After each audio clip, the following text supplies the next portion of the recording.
The autumn mist rises from the Mississippi like the breath of something long dead, carrying whispers that have haunted these waters for more than a century and a half.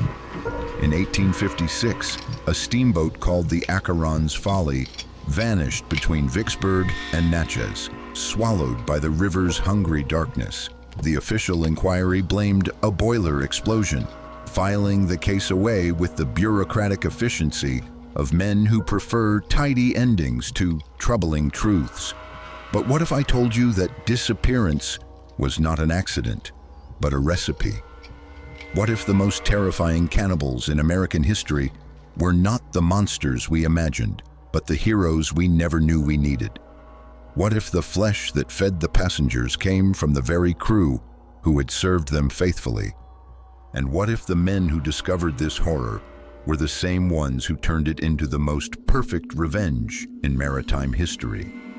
Before we go on, tell me in the comments where you are watching from. If this is your first time here, subscribe, because the story I am about to tell goes beyond anything you can imagine.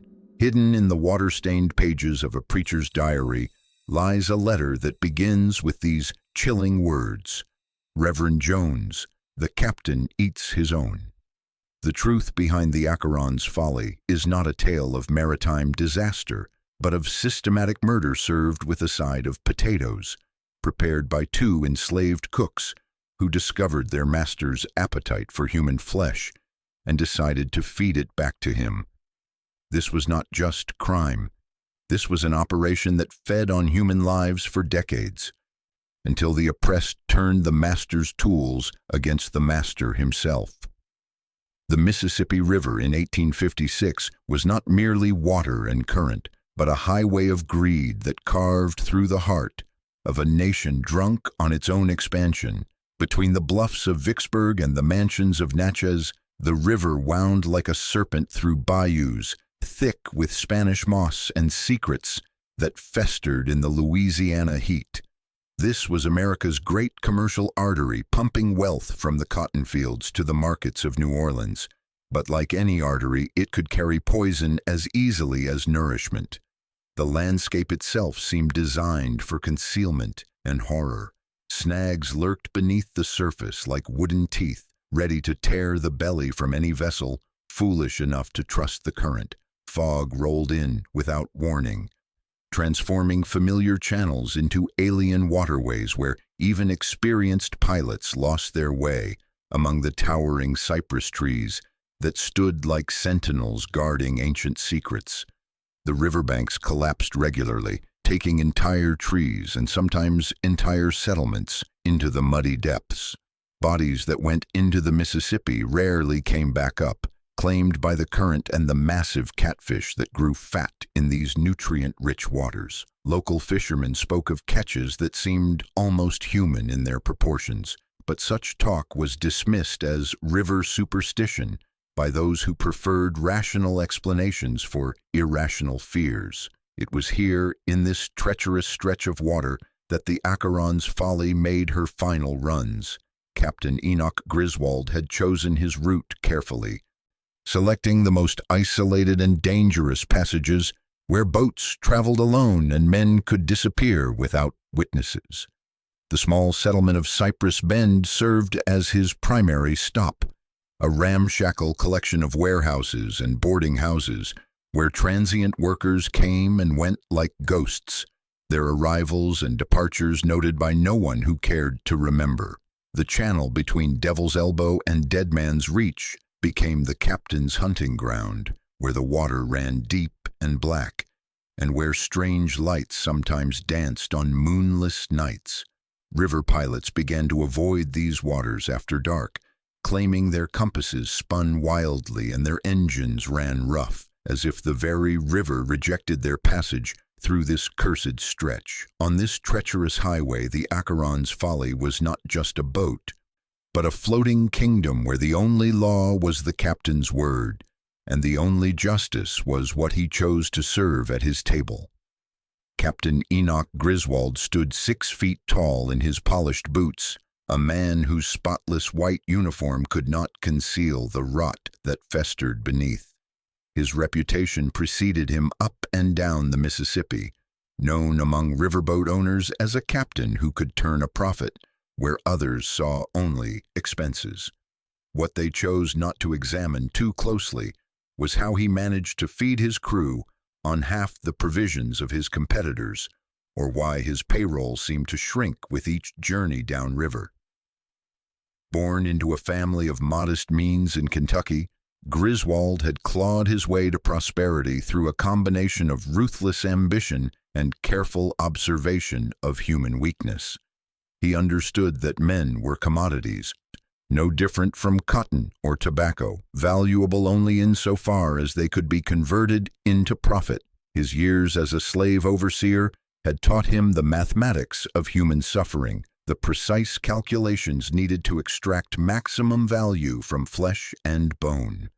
Griswold's kingdom was built on a simple hierarchy of terror that he had perfected over decades of command. First mate Josiah Harlow served as his enforcer, a bull-necked brute whose smile revealed teeth filed to sharp points, a decoration he claimed came from his time among Caribbean pirates. Harlow had found his calling in cruelty, taking genuine pleasure in the fear he inspired among the crew. His massive hands had choked the life from more men than he could count, and his appetite for violence was exceeded only by his loyalty to the captain who fed and protected him.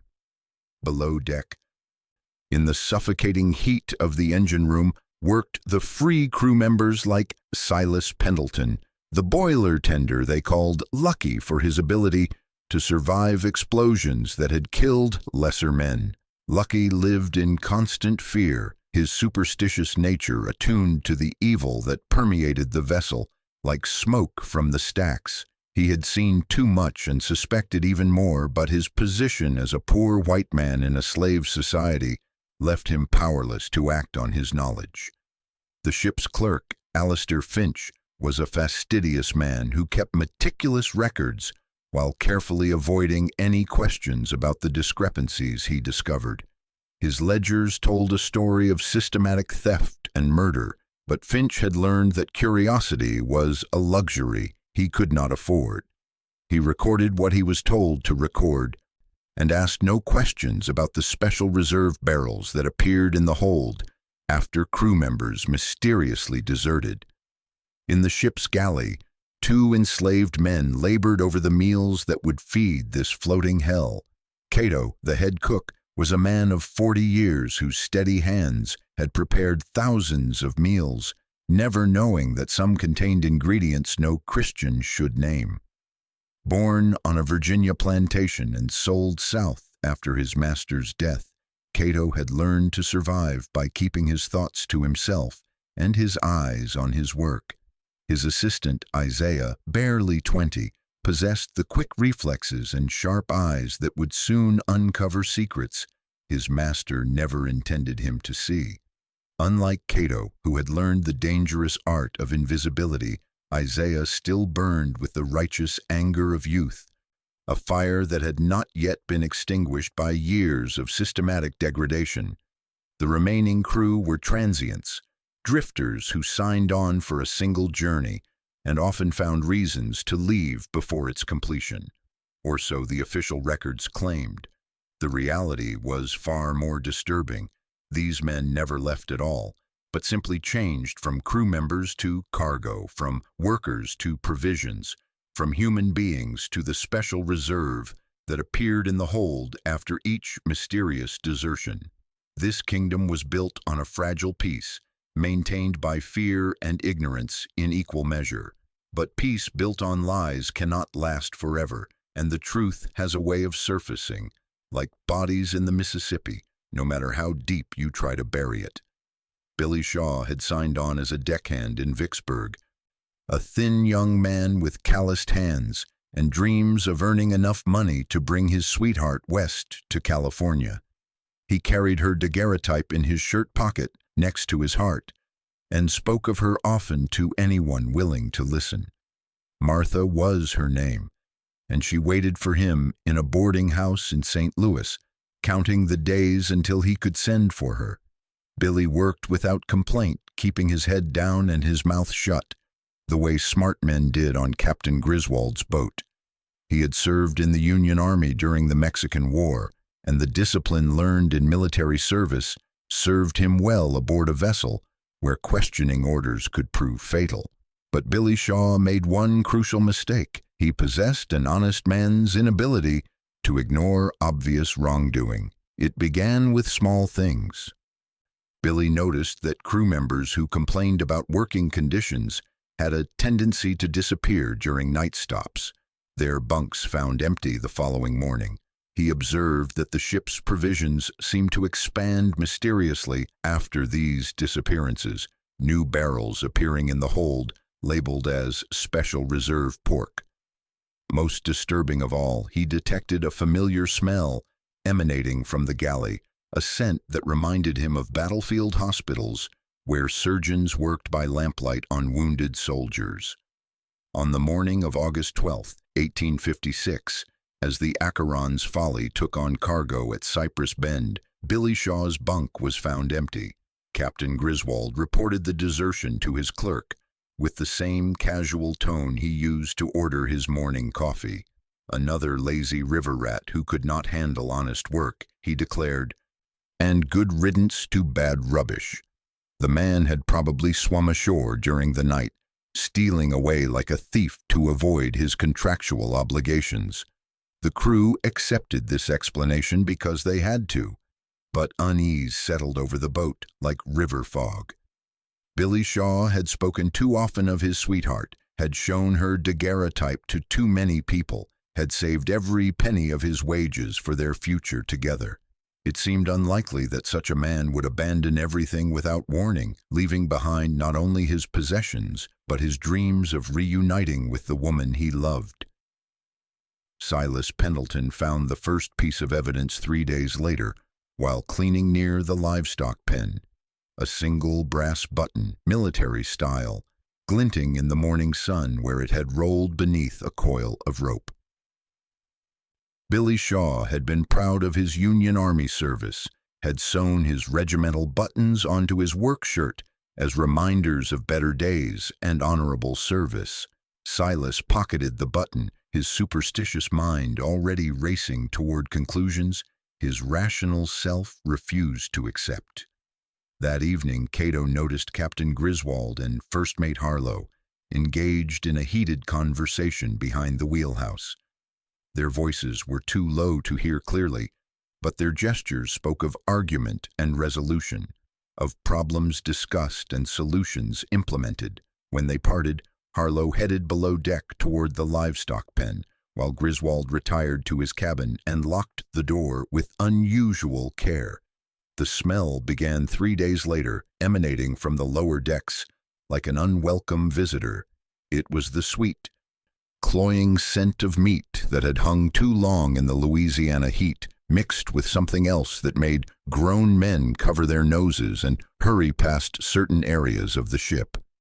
Desertion was common on the Mississippi, where men chased opportunity from port to port like children chasing fireflies.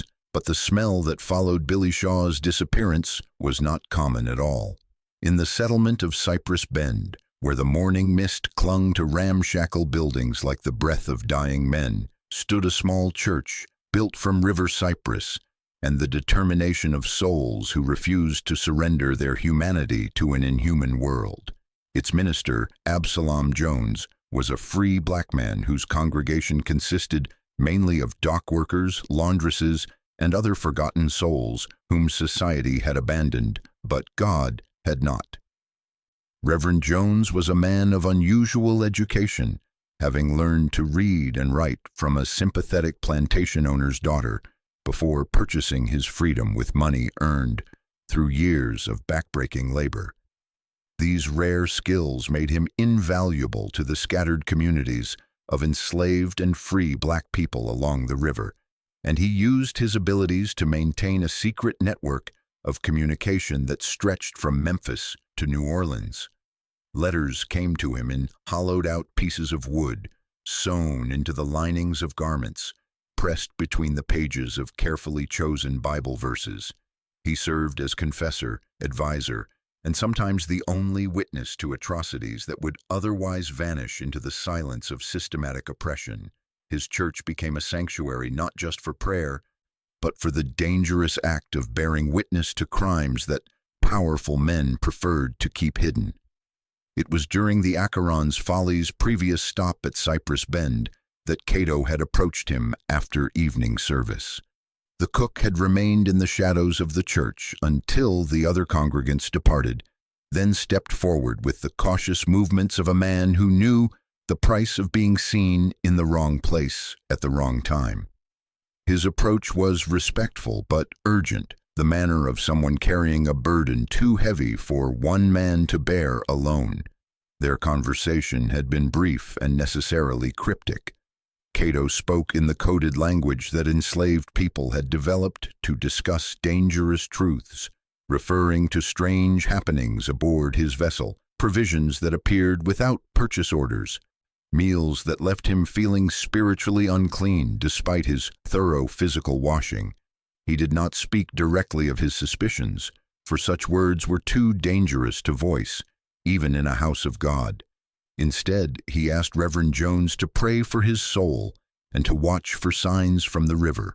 The preacher understood the true meaning behind these carefully chosen words, recognizing the desperation of a man who suspected horrors but lacked the power to expose them.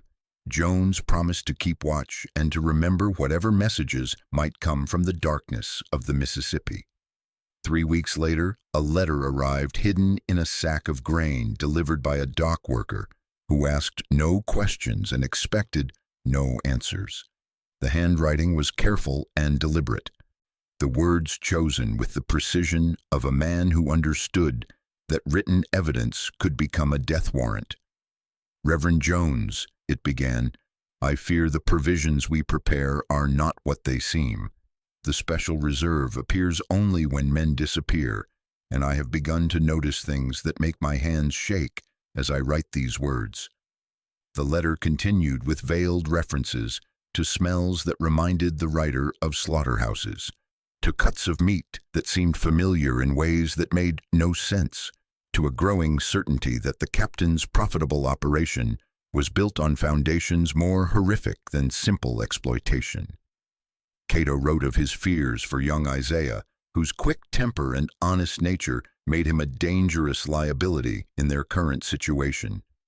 As the Acheron's Folly pulled away from the dock that final time, its whistle echoing across the water like the scream of a damned soul, Reverend Jones stood on the riverbank with growing dread in his heart.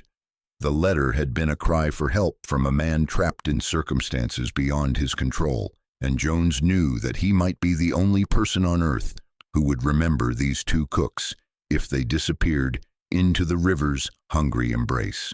He could only watch and wait, unaware of the horror being prepared in the ship's galley and the terrible justice that would soon be served to those who had made a business of consuming human lives. The revelation came to Cato piece by piece like a puzzle assembled from fragments of nightmare that refused to form a coherent picture until the final damning piece fell into place. It began with the knife work, the way First Mate Harlow insisted on specific cuts of the special reserve meat, joints that seemed somehow familiar despite their alleged pork origins. Cato's experienced hands knew the difference between pig and other flesh, knowledge that came from decades of preparing meals for hungry crews. But this meat felt wrong in ways his mind refused to accept. The texture was all wrong, too lean in some places and too marbled in others, with a grain that ran contrary to what he knew of swine anatomy. The bones were the worst part, joints that bent in ways that reminded him uncomfortably of human anatomy, lengths and proportions that suggested a different origin than the livestock pen where the special reserve was supposedly stored. The ledger told its own story to those who knew how to read between the lines of carefully maintained fiction. Each time a crew member was reported as deserted, the ship's provisions mysteriously expanded, new barrels appearing in the hold with dates that coincided perfectly with the disappearances. The mathematics was elegant in its horror. No wages paid to dead men, no provisions purchased to replace what they provided, and a crew that grew more compliant with each mysterious departure. Captain Griswold had created the perfect closed system where human resources were literally consumed and converted into profit. The isolated nature of river travel meant witnesses were few and easily silenced. The transient nature of the crew meant disappearances could be explained as desertions, and the absolute authority of a steamboat captain meant that questions were not asked and uncomfortable answers were not given. Late one night, while the rest of the boat slept and the paddle wheel churned through dark water, Cato discovered the blood-stained remnants of Billy Shaw's shirt hidden in First Mate Harlow's quarters. The fabric still carried the young man's scent, mixed with the metallic smell of violence and the sickly sweet odor that had begun to haunt the ship like an unwelcome passenger. Hidden beneath the shirt was Billy's small leather pouch, containing his saved wages and the daguerreotype of his sweetheart, her innocent face smiling up from the past, its secrets too terrible for the living to comprehend. But the most damning evidence was Captain Griswold's private log, a meticulous record of what he called the culling of inefficient stock. The entries were written in the same precise hand that signed the ship's official documents. But the language revealed a mind that had long since abandoned any pretense of viewing his crew as human beings. Men were reduced to numbers, their deaths catalogued like business transactions, their flesh inventoried like any other cargo destined for market. The horrifying realization dawned with the slow inevitability of sunrise over the Mississippi. The deserters never left the boat at all. They simply changed from crew members to cargo, processed in the depths of the ship and served back to their former companions with a side of potatoes and the captain's compliments. The special reserve was not pork at all, but the flesh of men who had asked too many questions or shown too much independence. The cooks were now trapped in a devil's kitchen, forced to serve a feast of lies to men who had no idea they were consuming their former shipmates. Each meal became an act of unwilling cannibalism, each bite a communion with the dead, each swallow a step deeper into a hell that floated on the Mississippi River and flew the flag of legitimate commerce. If you're finding this story as disturbing as I am, let me know in the comments below. Subscribe if you want to uncover more hidden horrors from American history, because what happened on that boat was not an isolated incident of individual madness. It was the logical conclusion of a system built on the premise that some human beings exist solely for the profit of others. Isaiah's hands trembled as he stirred the evening stew, the wooden spoon feeling heavy as lead in his grip, each rotation revealing pieces of meat that his mind desperately tried to identify as anything other than what his heart knew them to be. The broth that bobbed and swirled in the iron pot had once answered to a name, had once laughed and cursed and dreamed of better days, had once written letters to sweethearts waiting in distant cities for men who would never return. The young cook's stomach churned with revulsion that went deeper than nausea, a spiritual sickness that seemed to poison his very soul with each breath of the steam rising from the pot. But First Mate Harlow stood watching from the galley doorway, his massive frame blocking the only exit, while his filed teeth gleamed in the lamplight like the fangs of some predatory beast that had learned to walk upright and wear human clothing. When Isaiah finally refused to continue, setting down the spoon with a decisive thunk that echoed through the cramped kitchen like a gunshot in a cathedral, Harlow's expression shifted from casual amusement to something far more dangerous. The first mate had been waiting for this moment, had been watching the young cook's growing horror with the patience of a cat, watching a mouse exhaust itself against the walls of an inescapable trap. But Cato stepped between them before violence could erupt, his calm voice cutting through the tension like his sharpest knife through tender meat. The older cook had seen enough violence in his 40 years to recognize the signs of impending murder, had witnessed enough death to understand that open rebellion would only add 2 more ingredients to the captain's larder. Instead, he chose a different path, one that required patience and careful planning rather than the desperate fury that burned in Isaiah's young heart. That night, Cato sought out Silas Pendleton in the engine room, where the boiler tender worked alone among the pipes and gauges that kept the Acheron's Folly moving through the dark waters. The heat in that iron womb was nearly unbearable, but it provided privacy that was worth any amount of physical discomfort. The 2 men spoke in whispers barely audible above the hiss of steam and the rhythmic thunder of the paddle wheel, their conversation a confession that could cost them their lives if overheard. Cato shared his terrible suspicions with the careful precision of a man laying out evidence in a court of law, while Silas confirmed what his superstitious mind had already concluded through observation and instinct. Lucky Pendleton had seen things in the depths of the night that haunted his dreams and poisoned his waking hours, images that his rational mind struggled to dismiss as hallucinations born of exhaustion and fear. He had witnessed heavy sacks being moved from the livestock pen to the galley under cover of darkness, heard the sound of bones being cracked and meat being processed while the rest of the crew slept in their bunks. Most disturbing of all, he had noticed that certain cuts of the Special Reserve bore marks that looked disturbingly familiar to anyone who had seen the scars left by hard labor on human flesh, the distinctive patterns left by rope burns and whip marks that no pig could ever bear. But their whispered conversation was overheard by ears that reported directly to the captain's cabin, carried by the network of informants that Griswold had cultivated among the crew through a careful combination of fear and reward.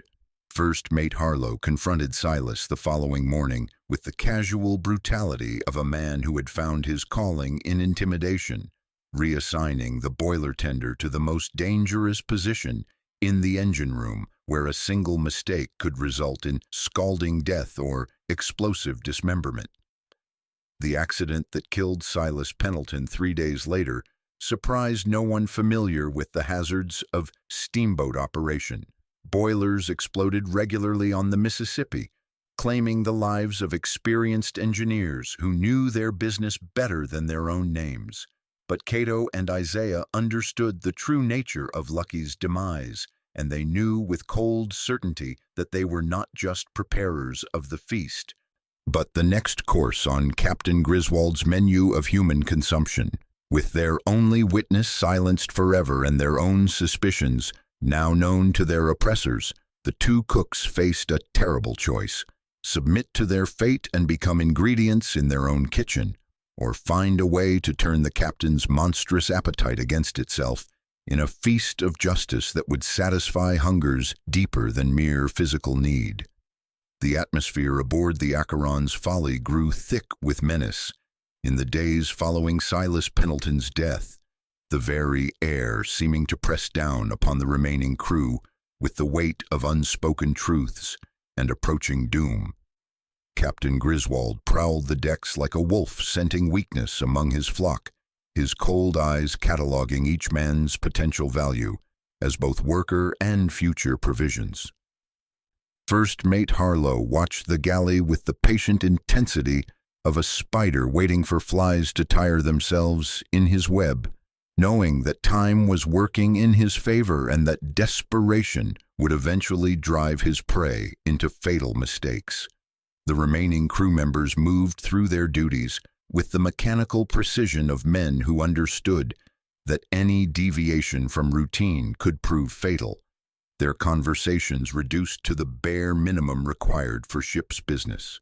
The boat had become a floating tomb where the living worked alongside the memory of the dead, serving meals that might contain the remains of their former shipmates, while pretending not to notice the taste that lingered on their tongues like a curse. It was during the boat's night stop at a remote woodyard, where twisted cypress trees loomed over the water, like the fingers of buried giants that Cato and Isaiah made their desperate gamble. While the crew loaded cordwood and the captain conducted business ashore with the suspicious woodcutters who asked no questions about the special cargo that sometimes changed hands in these isolated locations, the two cooks slipped into First Mate Harlow's cabin with the silent efficiency of men whose lives depended on remaining undetected. The cabin was larger than their own cramped quarters, but filled with an oppressive atmosphere that seemed to cling to their clothing like smoke from a charnel house. Harlow's personal effects were arranged with military precision, but underlying the surface order was a collection of trophies that revealed the true nature of the man who had made this space his lair. What they discovered in that cramped space beneath the waterline exceeded their worst fears and confirmed their darkest suspicions. Hidden in a false bottom drawer concealed behind a panel that required careful manipulation to access were the personal effects of not just Billy Shaw, but of dozens of other men who had supposedly deserted over the past 2 years of the Acheron's Follies operation. Rings torn from dead fingers, their metal still bearing traces of the violence used to remove them. Wallets containing letters from home, photographs of loved ones, and small amounts of money that represented life savings accumulated through years of honest labor. Pocket watches that had once marked the hours of lives now extinguished, their ticking silenced forever along with the hearts of their former owners. Each item was catalogued and stored with the care of a collector who took pride in his acquisitions. Among these grisly trophies lay Captain Griswold's private log, a leather-bound journal that contained the most damning evidence of the systematic murder that had been disguised as routine crew turnover. The entries were written in the same precise hand that signed the ship's official documents, but the language revealed a mind that had long since abandoned any pretense of humanity or moral constraint. Men were reduced to numbers and weights, their deaths catalogued like business transactions, their flesh inventoried like any other cargo destined for sale in downstream markets.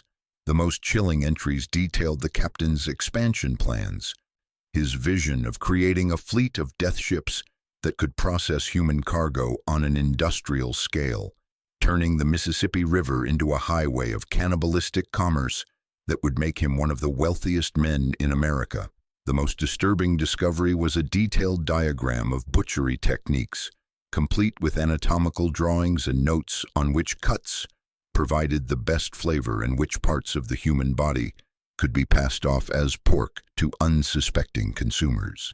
Captain Griswold had not stumbled into cannibalism through desperation or gradual moral decay, but had approached it with the methodical planning of an entrepreneur, identifying a profitable market opportunity that combined his business skills with his natural inclination toward cruelty. As they carefully documented the evidence, using the primitive photographic equipment available in 1856 to create a record that might survive their own anticipated deaths, Cato and Isaiah understood that they possessed proof of atrocities that would shock the nation and bring down the entire network of corruption that had enabled Griswold's crimes. But they also knew that their evidence would die with them unless they could find a way to escape the floating hell that had become their world. They had uncovered the truth but had no way to share it with the world unless they could rewrite the menu and serve justice as the final course in Captain Griswold's feast of human flesh.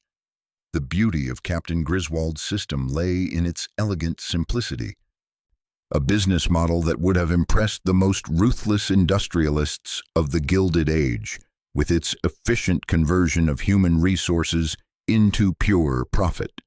The ledger entries told the story in neat columns of figures that reduced human lives to mathematical equations, transforming the messy reality of murder into clean abstractions that could be analyzed and optimized like any other commercial enterprise. Each desertion eliminated a monthly wage of $15, money that remained in the captain's pocket rather than flowing to men who no longer needed earthly compensation. The special reserve barrels that appeared after each disappearance were valued at $12 per hundredweight.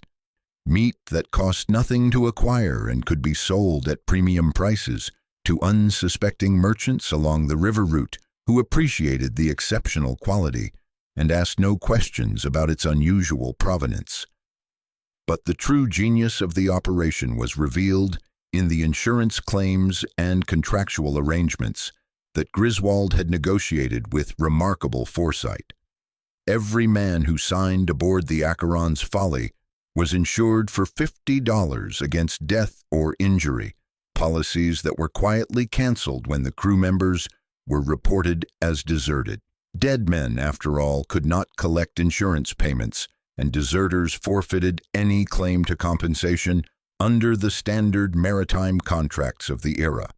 The margins were extraordinary by any standard of legitimate commerce. A single unfortunate crew member could generate nearly $100 in profit through the simple expedient of converting him from liability to asset. Wages saved, meat acquired, insurance avoided, and even personal effects that could be sold in markets where questions about their origin would never be asked. Over the course of 2 years, Captain Griswold had processed nearly 30 men through his floating abattoir, accumulating wealth that dwarfed the legitimate earnings of most riverboat operations. His success had not gone unnoticed among certain circles of investors who appreciated profitable enterprises regardless of their moral implications, and the captain had begun receiving inquiries about expanding his operations to a larger scale.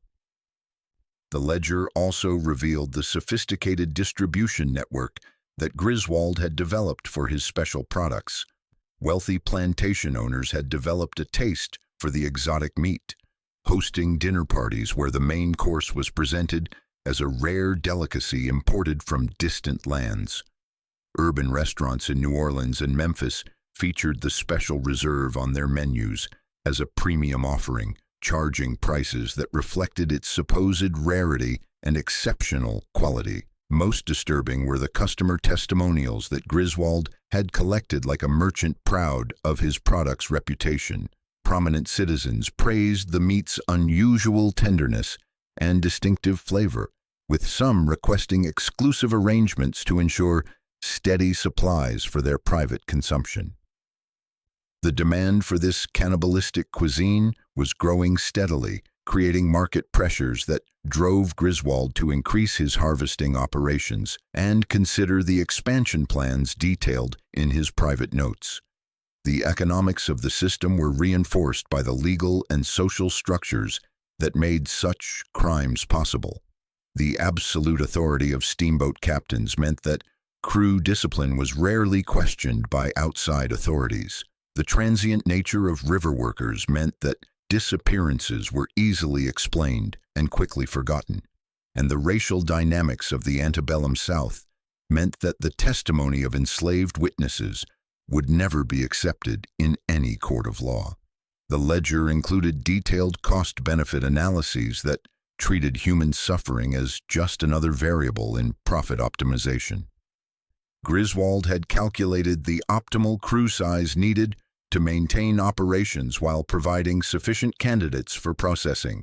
He had determined the most efficient methods of disposal and the best techniques for preserving evidence of his crimes from external scrutiny. The books were balanced with the precision of a Swiss timepiece, every transaction recorded with meticulous attention to detail that revealed both the scope of the operation and the methodical mind that had conceived it.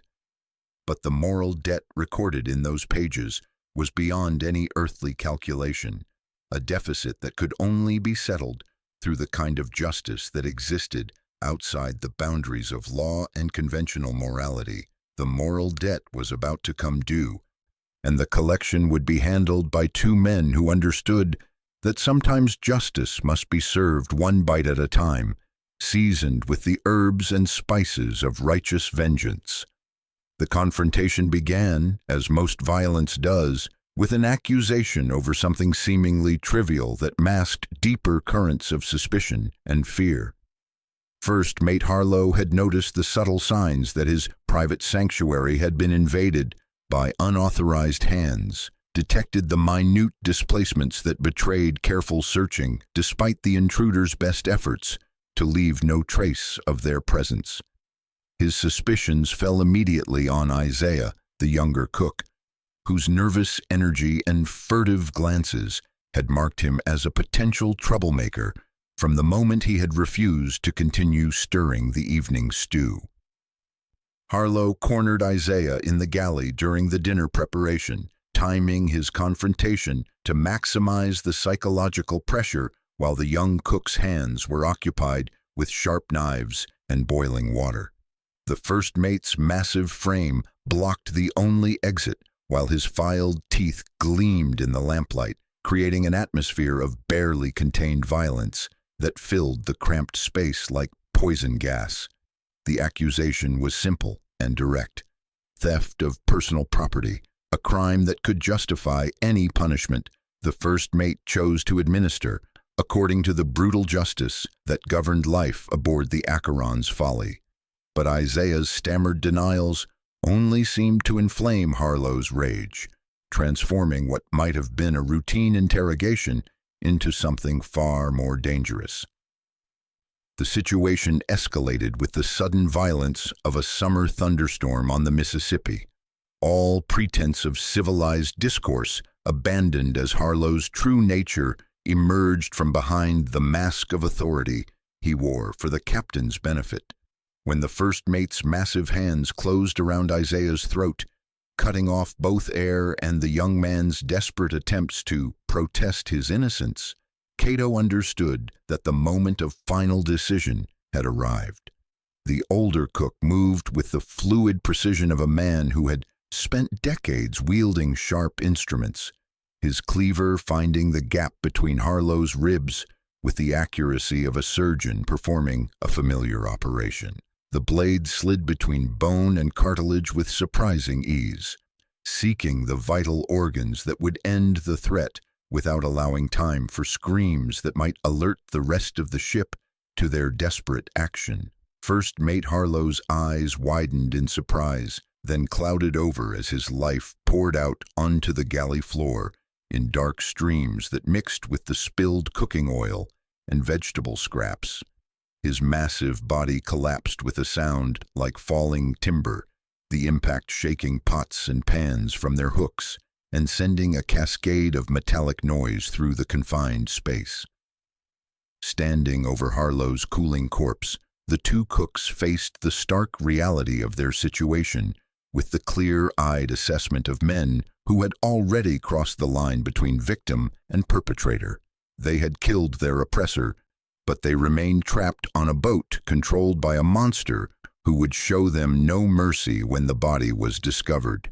Flight was impossible, surrender was certain death, but there remained one option that would allow them to turn Captain Griswold's own methods against him with poetic precision.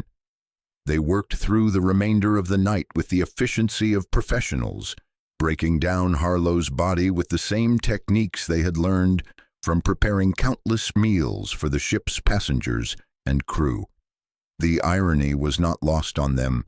The man who had overseen so much butchery would now provide the ingredients for one final feast, his flesh seasoned with the herbs and spices of justice, long delayed. As dawn approached over the Mississippi, painting the sky the color of dried blood, they prepared Captain Griswold's breakfast with special care. The meat was tender and well marbled, cooked to perfection and seasoned with herbs that would mask any unfamiliar flavors while enhancing the natural taste of the protein. They served it with a smile and a respectful bow, watching through the galley window as the captain consumed his loyal first mate with obvious satisfaction. Griswold complimented the cooks on the exceptional quality of their morning offering, noting that the meat seemed particularly flavorful and tender. He inquired about the source of such fine provisions, and Cato replied with perfect honesty that it came from their special reserve, prepared according to the captain's own specifications and techniques. While Griswold savored his meal and praised their culinary skills, Cato and Isaiah opened the seacocks in the lower hold and set carefully controlled fires in the engine room. The Acheron's Folly began her final descent into the muddy waters of the Mississippi, taking with her the evidence of crimes that would otherwise have gone unpunished, and victims who would never have received justice through any legal means. As the boat listed to starboard and flames consumed the wheelhouse, the two cooks rowed away into the pre-dawn darkness in a small skiff they had prepared for this moment. Their fate remained as uncertain as the river mist that swallowed their escape, but behind them the Acheron's Folly sank beneath the surface, with a final agonized groan of collapsing timber and twisted metal. The truth behind the sinking was far darker than any official record would ever admit. But justice had been served in the only way possible for men who had been denied every other form of legal recourse. The official inquiry into the loss of the Acheron's Folly, convened 3 weeks after the wreckage, was discovered by a passing towboat. Its proceedings conducted with the brisk efficiency of men who had already reached their conclusions before hearing the first witness take the stand. Boiler explosion, they determined with unanimous certainty, a common hazard of steamboat travel that claimed dozens of vessels each year along the treacherous waters of the Mississippi River system. The investigation was overseen by Judge Cornelius Whitmore, a man whose family had invested heavily in riverboat operations and who understood the economic implications of any finding that might suggest systematic problems with maritime safety or security. His court was populated by jurors drawn from the same social circles that had profited from the river trade, men who had no interest in discoveries that might complicate their business relationships or threaten their financial investments. The Griswold family's connections proved invaluable in shaping the investigation's direction and limiting its scope to technical questions that posed no threat to powerful interests. Enoch Griswold's brother served on the board of directors of the Merchants and Planters Insurance Company, while his cousin held a judgeship in the territorial court system. Letters were written, favors were called in, and the inquiry's parameters were carefully established to exclude any line of questioning that might prove embarrassing to prominent citizens. The single piece of evidence that threatened to complicate the official narrative was quickly dismissed through the testimony of expert witnesses who had been carefully selected for their willingness to support predetermined conclusions. A fragment of bone discovered in the wreckage showed signs of deliberate cutting that could not be explained by explosion or fire damage, tool marks that suggested systematic processing rather than accidental destruction. The territorial coroner's preliminary examination had suggested that the bone was human rather than animal, with characteristics that indicated deliberate butchery using professional techniques.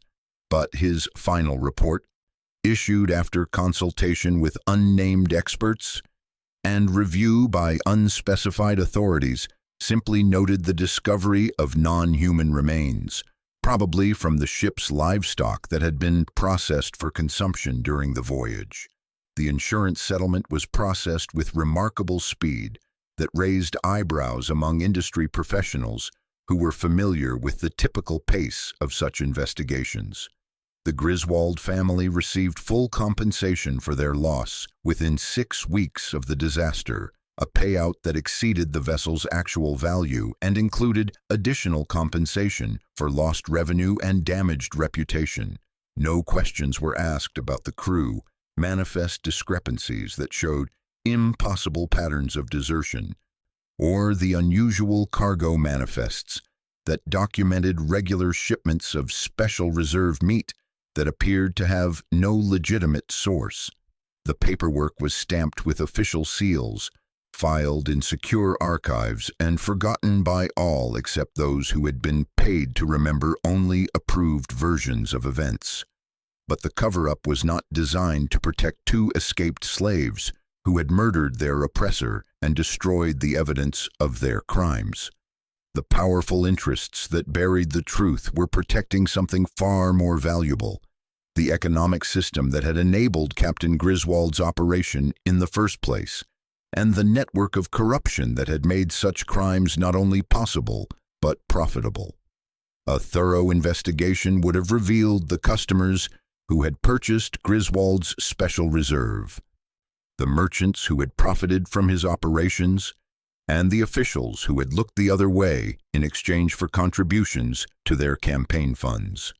It would have exposed the insurance fraud, the document forgery, and the systematic murder that had been disguised as routine business operations.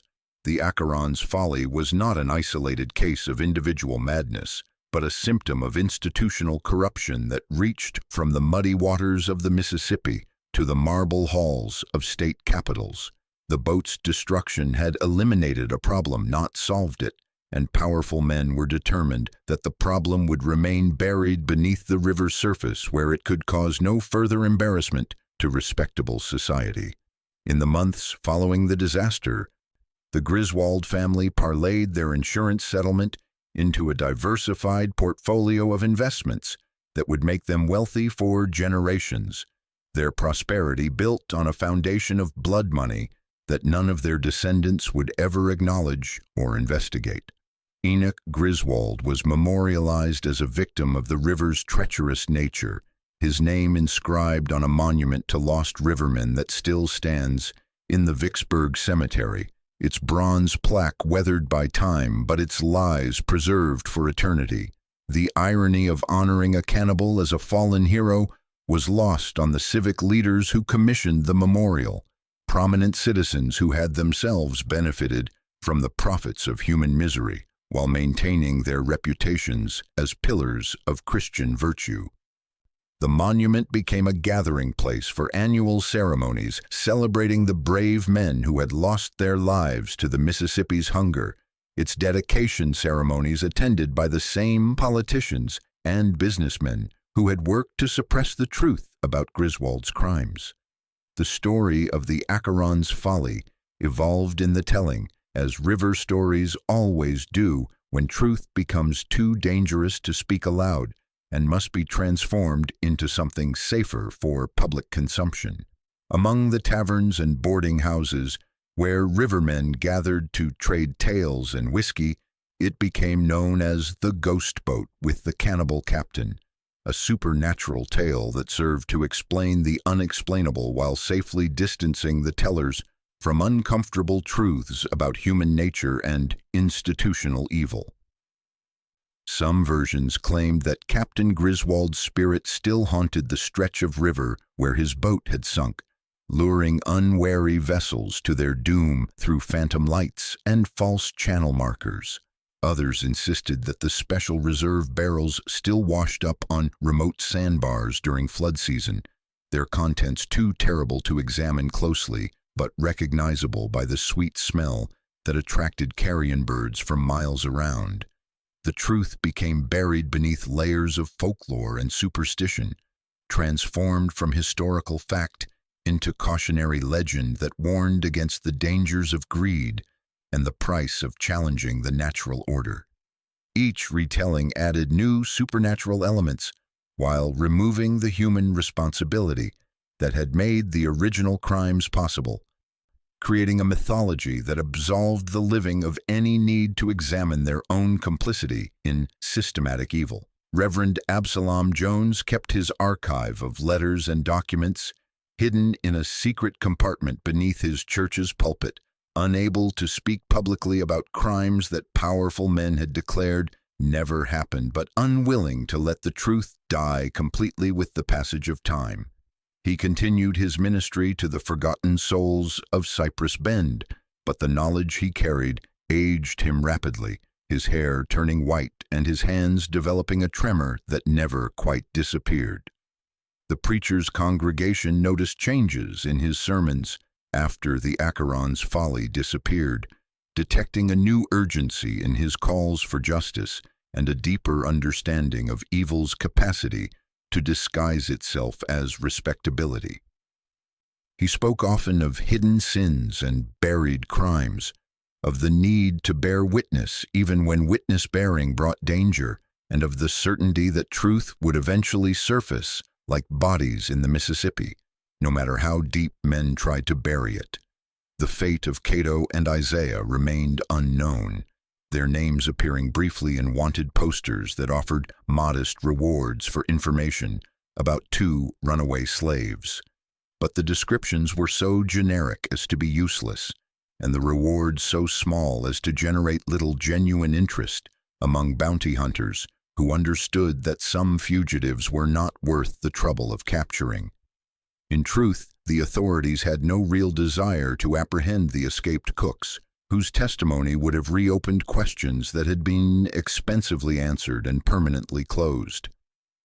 Their continued existence served as an inconvenient reminder of crimes that were supposed to remain buried, and their capture would have required explanations that no official was prepared to provide. Like the Mississippi itself, some secrets refused to stay buried, surfacing periodically in fragments and whispers that remind the living that the past is never truly past, and that justice delayed is not always justice permanently denied. The wreckage of the Acheron's folly remained buried in Mississippi mud for more than a century, forgotten by all but the most dedicated students of river history who noticed discrepancies in maritime records that official explanations could never quite resolve. But in 1973, a commercial dredging operation designed to improve navigation channels uncovered fragments of the lost steamboat, including sections of the galley and portions of the cargo hold, where the special reserve had been stored during the vessel's final, horrific voyages. Among the artifacts recovered by the dredging crews were several items that contradicted the official story of the disaster and raised questions that historians had been asking for decades without finding satisfactory answers. Kitchen implements showed signs of hasty abandonment, with meals still partially prepared when the boat went down, suggesting that the sinking had been sudden but not entirely unexpected by those who had initiated it. More disturbing were the bone fragments found throughout the galley area, scattered remnants that had somehow survived more than a century of submersion in the Mississippi's corrosive waters. Many showed tool marks consistent with deliberate butchery rather than explosion damage, cut patterns that suggested systematic processing using professional techniques, rather than the random destruction that would have resulted from a boiler explosion. Modern forensic analysis of these remains proved inconclusive, the bones too degraded by their long immersion to yield definitive answers about their origins or the circumstances of their processing. But the pattern of cut marks was consistent with deliberate dismemberment, and the distribution of the fragments throughout the galley suggested systematic food preparation rather than accidental damage caused by mechanical failure or fire. The discovery sparked renewed interest in the Acheron's folly among historians and true crime researchers who had long suspected that the official explanation for the boat's destruction was incomplete at best and deliberately misleading at worst. Contemporary newspaper accounts were re-examined using modern analytical techniques, revealing subtle inconsistencies that had been overlooked or deliberately ignored by the original investigators. The insurance records, when finally located in long-forgotten archives that had somehow escaped the periodic purges of embarrassing documents, showed a pattern of crew desertions that defied statistical probability and suggested systematic problems that went far beyond normal maritime labor disputes. The speed of the settlement and the lack of detailed investigation raised questions about the relationship between the insurance company and the Griswold family that had never been adequately answered. But the most chilling discovery was the realization that the Acheron's folly was not unique among riverboats of the antebellum period. Similar patterns appeared in the records of other vessels from the same era, boats where crew desertions coincided with mysterious meat shipments and unexplained profits that suggested a widespread network of cannibalistic commerce operating under the cover of legitimate river trade. The scope of systematic murder and consumption on the Mississippi during the 1850s may have been far broader than anyone had previously imagined, involving not just individual criminals like Captain Griswold, but entire networks of suppliers, distributors, and consumers who had created a hidden economy based on human flesh.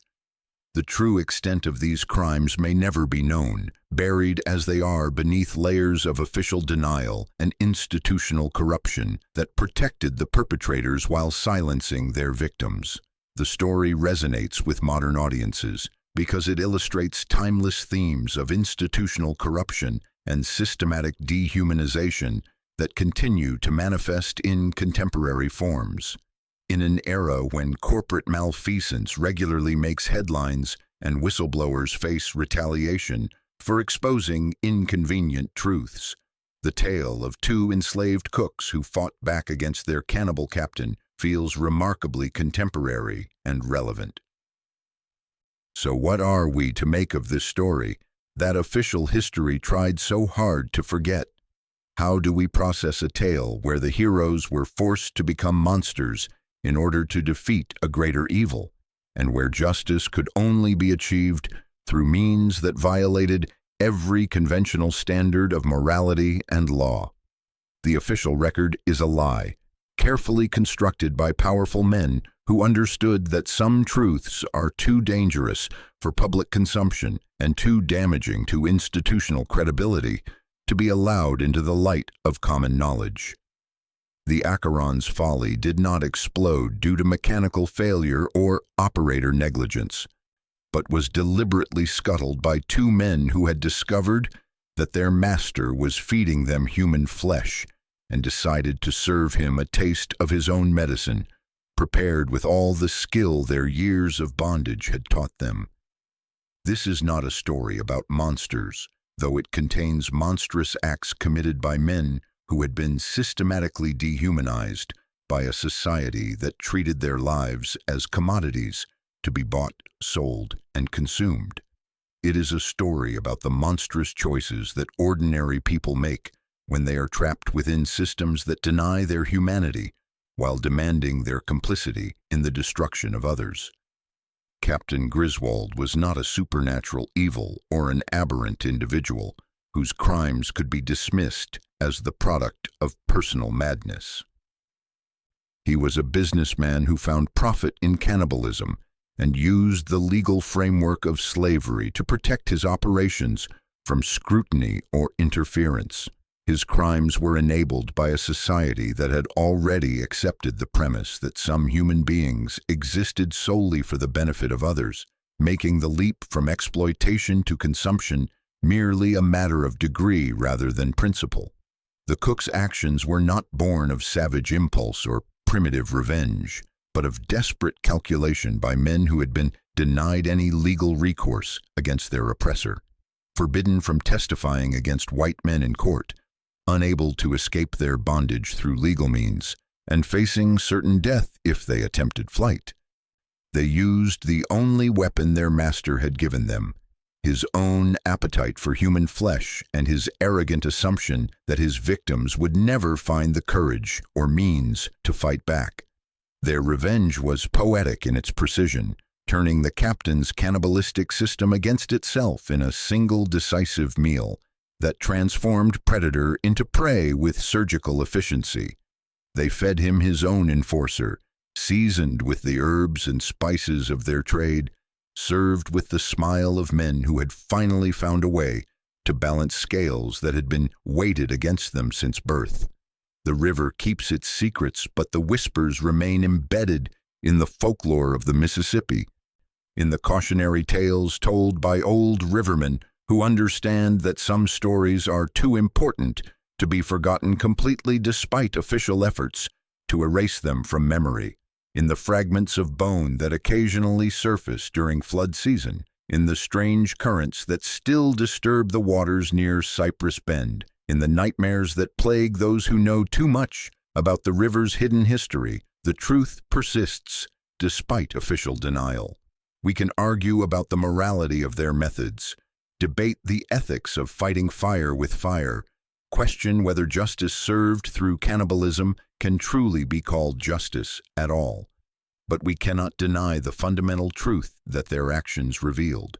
When the law offers no protection and society provides no recourse, the oppressed will find their own ways to balance the scales of justice, using whatever tools their oppressors have foolishly placed within their reach. The Mississippi flows on toward the Gulf of Mexico, carrying its secrets and its sins toward whatever judgment awaits at the mouth of the river, while the whispers of the Acheron's folly echo in the morning mist that rises from waters that have swallowed so many secrets over the centuries. Before I let you go, tell me in the comments what you think about this story and whether you believe justice was truly served in that floating kitchen of horrors. If you want to hear more tales that history tried to bury, subscribe so you don't miss the truths they don't want you to know, because these stories matter more than the comfortable lies we tell ourselves about the past. The final, haunting line from Cato's letter to Reverend Jones says it all. We have seasoned his pride with his own cruelty and found the taste to be just.